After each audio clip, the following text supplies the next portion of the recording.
শক্তি NCP জাতীয় নাগরিক party জনগণের রায়ে আগামীতে সরকার গঠন করবে এবং এখনই কারচুপি করার ধান্দা করতেছেন। আওয়ামী লীগকে সরাতে 15 বছর লাগছে, আপনাদেরকে 15 মাসও লাগবে না, এই কথা বলে দিচ্ছি। এবং আজকে যারা প্রশ্ন করতেছেন যে আপনারা কারা, আমরা হচ্ছে তারা যাদের কারণে আপনারা এই গণ অভ্যুত্থানের পরে রাজনীতি করার সুযোগ পাচ্ছেন, মাঠে নামার সুযোগ পাচ্ছেন এবং বীর দর্পে চাঁদাবাজি করতেছেন।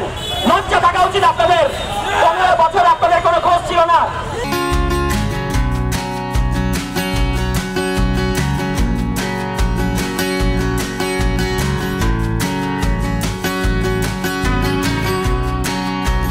শক্তি এনসিপি জাতীয় নাগরিক পার্টি জনগণের রায়ে আগামীতে সরকার গঠন করবে এবং এখনই কারচুপি করার ধান্দা করতেছেন।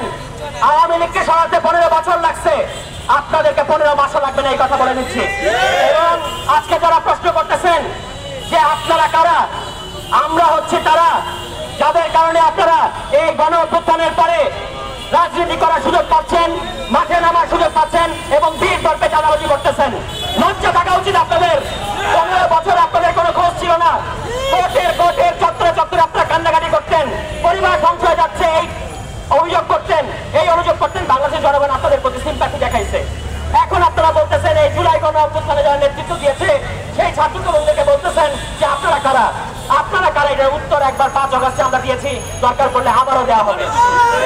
সর্বশেষ যে কথা আমি পুলিশ বাহিনীর উদ্দেশ্যে বলতে চাই, জুলাই মাসে আপনারা আওয়ামী লীগের ফাঁদে পড়ে আওয়ামী লীগের কারণে যে গণহত্যায় অংশ নিতে বাধ্য হয়েছেন, এইটা থেকে এই 5 বছরের একটাই রাস্তা, আওয়ামী লীগের বিরুদ্ধে চিরুনি অভিযান পরিচালনা করেন।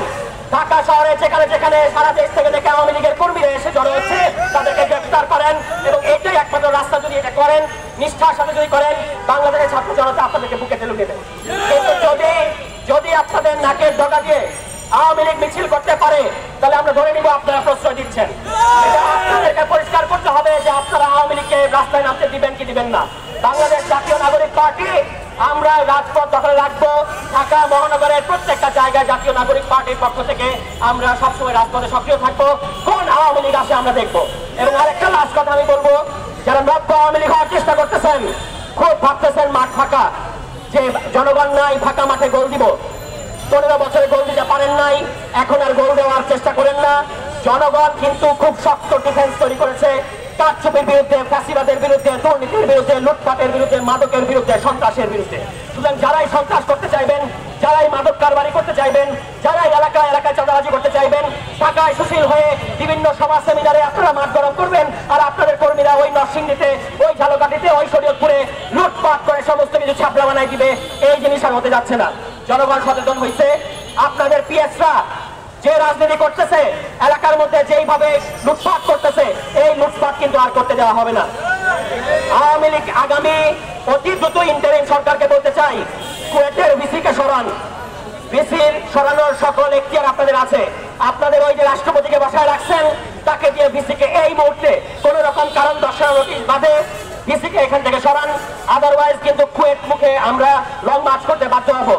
এবং 2 নম্বর কথা হচ্ছে যে এই যে আওয়ামী লীগকে যারা আমাদেরকে আইন কানুন দেখাইতেছেন যে আওয়ামী লীগ নিষিদ্ধ করার আইন নাই, আইন মন্ত্রী সহ সরকারের সংশ্লিষ্ট সকল অধিদপ্তরকে আমরা বলতে চাই, নির্বাচনের আগেই আওয়ামী লীগ প্রশ্নের সমাধান আসেন।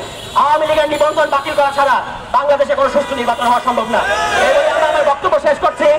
নির্বাচনের আগে আওয়ামী লীগের বিচার, শেখ হাসিনার বিচার, এগুলোর প্রশ্নে আমরা এবং সংস্কার প্রশ্নে আমরা সকল পক্ষকে আন্তরিক দেখতে চাই।